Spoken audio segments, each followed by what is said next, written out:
আমাদের লিয়াজো কমিটির সভা শেষে আমাদের মাঝে এখন ব্রিফিং করবেন আমাদের জোটের সমন্বয়কারী ডক্টর হামিদুর রহমান আজাদ। আমাদের মাঝে উপস্থিত আছেন খেলাফত মজলিসের মহাসচিব অধ্যাপক আহমদ আব্দুল কাদের, বাংলাদেশ খেলাফত মজলিসের মহাসচিব মাওলানা জালাল উদ্দিন, নিজাম ইসলাম পার্টির নায়েবে আমির আব্দুল মাজেদ আতাহারি এবং এলডিপির প্রেসিডিয়াম সদস্য ডক্টর নিয়ামুল বশির, জাকপার মুখপাত্র রাশেদ প্রধান সহ 11 দলীয় এনসিপির ফয়সল খান্না, যুগ্ম মহাসচিব, তো আরো অনেকে উপস্থিত আছেন। ধন্যবাদ। শুরু করছেন। আচ্ছা,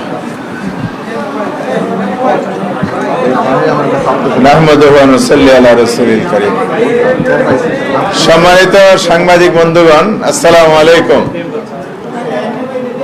সবাই আশা করি ভালো আছেন। রমজানের দিন সামনে ঈদ, সবাইকে আগাম ঈদের শুভেচ্ছা। আজকে আমাদের 11 দলীয় যে ঐক্য আছে, এই 11 দলীয় ঐক্যের লিয়াজো কমিটির বৈঠক ছিল সকাল 11টায়। বাংলাদেশের বিরাজমান রাজনৈতিক পরিস্থিতি নিয়েই আমরা এই বৈঠকে আলোচনা করেছি। আমাদের 11 দলের লিয়াজো কমিটিতে যারা আছেন ইতিমধ্যে আপনারা নাম শুনেছেন। এখানে এনসিপি, বাংলাদেশ খেলাফত মজলিস, তারপরে জাটপা, এলডিপি, আপনারে আমাদের নিজাম ইসলামী পার্টি, তারপরে মুস্তাফিজুর ইরান ভাইয়ের যে লেবার পার্টি, তারপরে এবি পার্টি, সবার প্রতিনিধি এখানে ছিলেন। আমরা বিদ্যমান পরিস্থিতি নিয়ে আলোচনা করেছি এবং সকলেরই উদ্বেগ এবং উৎকণ্ঠা, আজকে দেশবাসী যেভাবে উদ্বিগ্ন সেটা আজকের বৈঠকে উঠে এসেছে। প্রথম কথা হচ্ছে, বাংলাদেশে দীর্ঘদিন পর একটি নির্বাচন হয়েছে ত্রয়োদশ সংসদের। জনগণ আশা করেছিল একটি সুষ্ঠু অবাধ নির্বাচন হবে। অন্তর্বর্তীকালীন সরকারের মাননীয় প্রধান উপদেষ্টা, নির্বাচনের কমিশন বা প্রধান নির্বাচন কমিশনার সহ সকলেরই সবসময় একটি বক্তব্য আমাদের সামনে এসেছিল, সেটা হচ্ছে ইতিহাসের সেরা নির্বাচন। ইতিহাসের সেরা নির্বাচন হয়েছে, তবে সুষ্ঠু নির্বাচন যে সেরা নির্বাচন, জনগণের ভোটাধিকারের প্রতিফলন, সেই নির্বাচনটা হয়নি।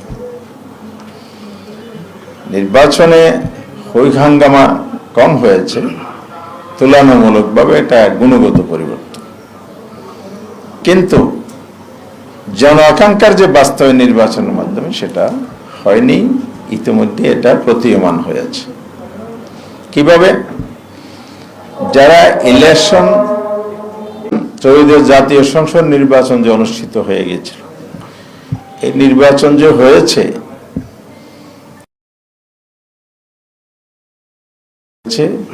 যেটার কিছু জবাব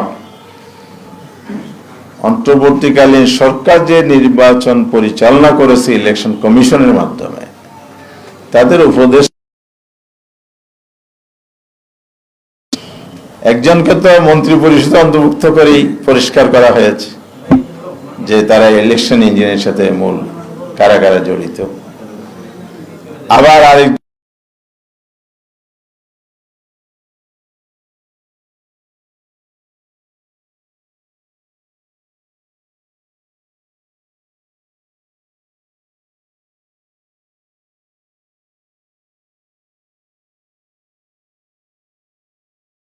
সেটা হয়নি। বিশেষ করে রেজাল্টের ক্ষেত্রে সেটা প্রতিফলনটা ঘটে নাই। তারপরে ইলেকশন আমরা জাতির বৃহত্তর স্বার্থে মেনে নিয়েছি। শপথ নিয়েছেন আমাদের নির্বাচন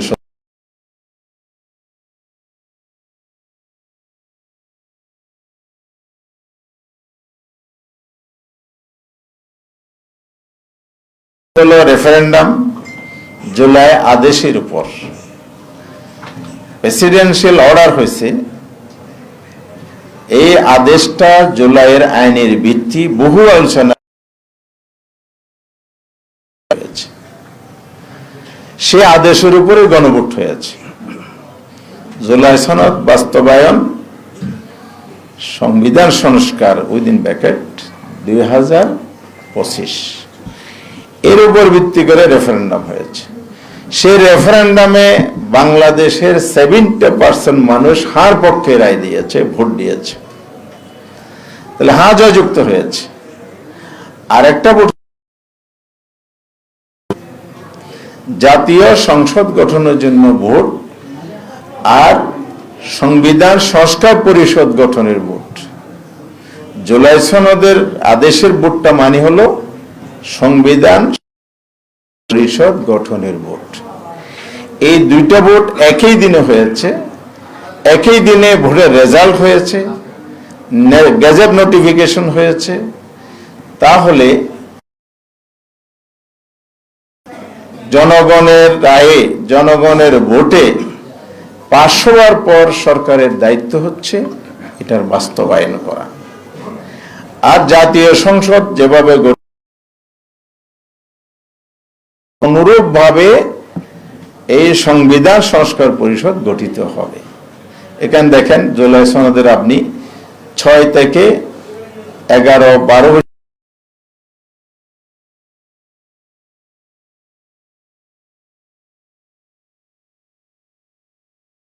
পিছনে 72-তে যেটা বলা আছে ঠিক আছে, যে আমাদের সংসদ নির্বাচনের পরে সংসদ অধিবেশন কিভাবে ডাকবে।